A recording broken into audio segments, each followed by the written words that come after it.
తేనెటీగలు కుట్టడం మొదలు పెడితే ఎక్కువగా గుంపులుగా వచ్చి ఒకేసారి దాడి చేస్తాయి.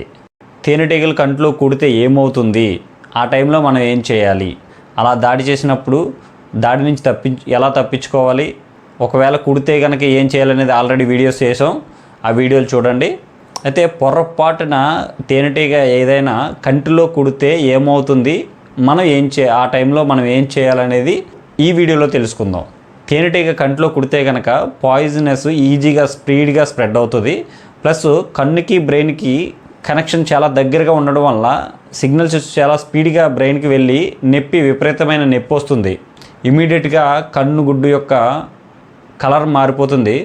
అలాగే కంటి చూపు కూడా తగ్గుతుంది. ఎప్పుడైనా కంట్లో అలా కుట్టిన వెంటనే కన్ను రన్నింగ్ వాటర్ ట్యాప్ కింద పెట్టండి, కన్నును బాగా కడగండి. ఆ తర్వాత దగ్గరలో ఉన్న కంటి డాక్టర్ని సంప్రదించండి. Thank you.